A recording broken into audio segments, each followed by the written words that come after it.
Of North Reading, Mass, where my big brother Donnie taught me how to play. To stand in here, I'm really humbled and honored. It's good to be here. Thank you, Chris Palmer and the Hall of Fame committee. I thank Bill Lee and Debbie Shin for their support too when I was here. Congratulations to all the other inductees as well, especially Mike Morris, who I've seen play at Amity in UNH. Is outstanding. I'm honored to be going in alongside my buddy Scott Brazes, inducted in 2015. This is so meaningful as the UNH hockey program has not been forgotten. I want to thank Craig Mortali, George Oki Melanson, and Ben Robert and Scott Brazes for nominating me. I figure that there will be a new building on campus with their name on it for getting me in. Thank you to my family and friends for sharing this evening with me. Some of you have traveled far distances, California, Pittsburgh, New Hampshire, Boston, and Las Vegas. I appreciate you guys all being here. I've been asked what was the most defining moment in regards to New Haven. I would say it was the decision to come here in the first place.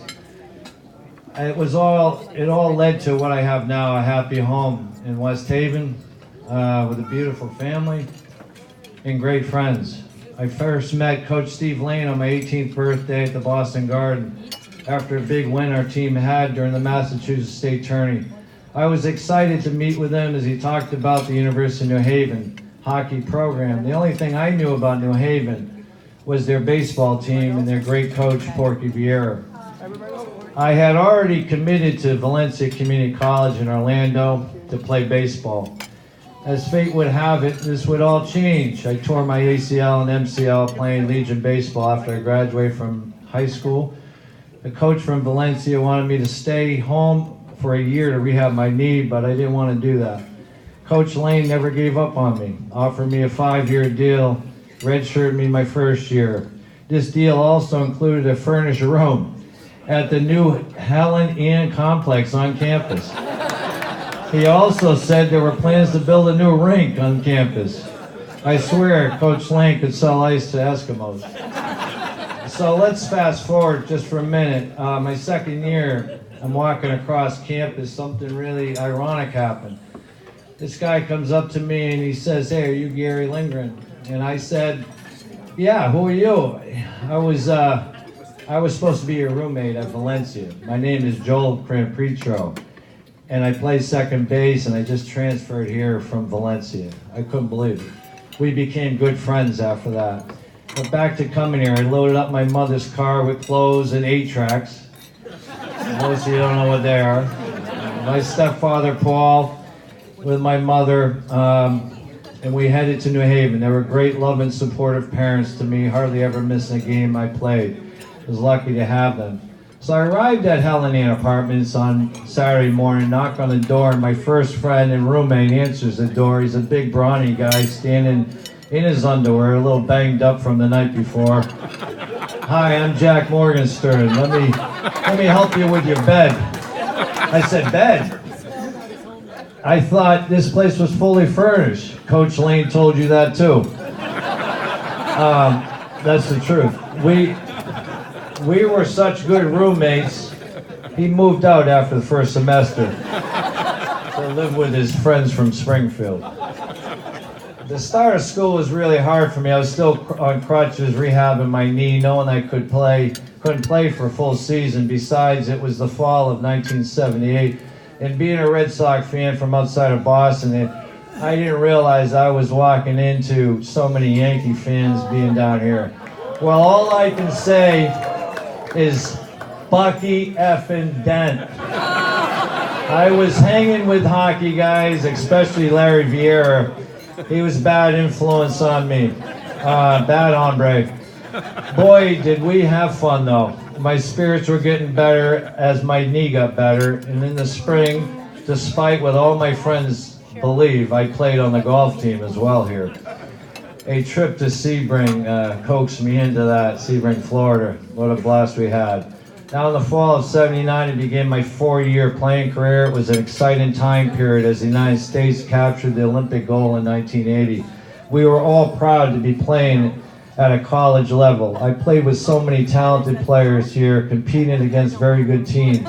Colgate, Princeton, West Point, Colby, Bowdoin, Babson, Merrimack, and Lowell were just some of them. I mean, we did have a really tough schedule.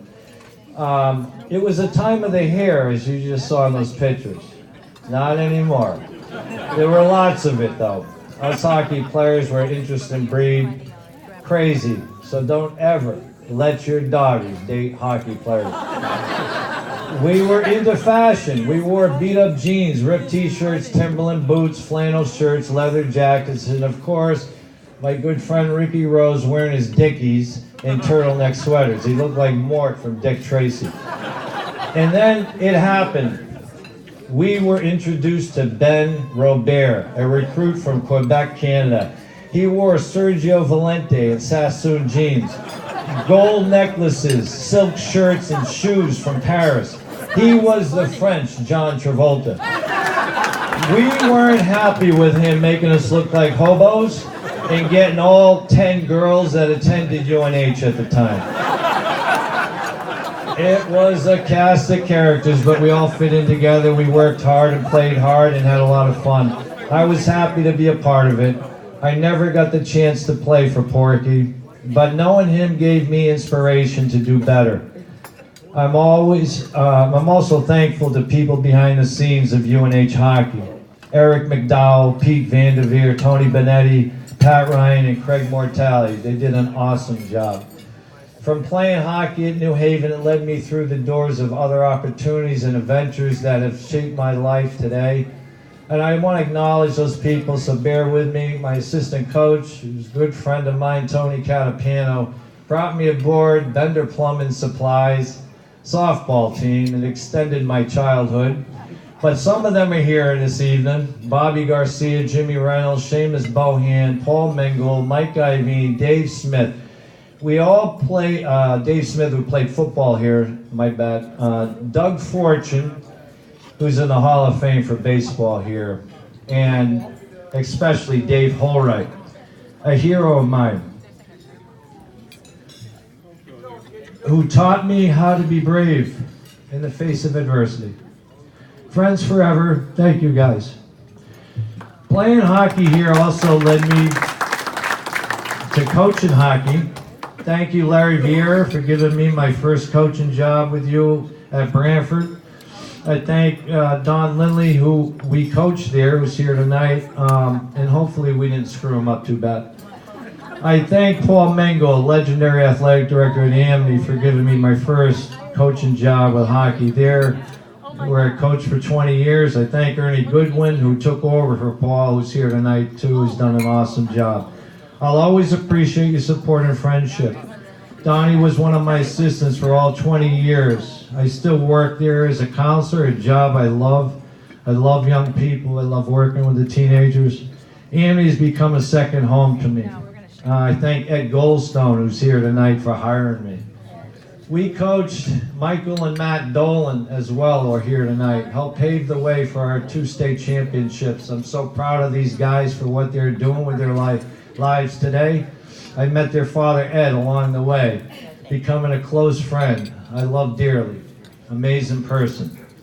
There are 2 lines from my favorite movie that I love, It's a Wonderful Life. One life touches so many others, and no man is a failure who has friends.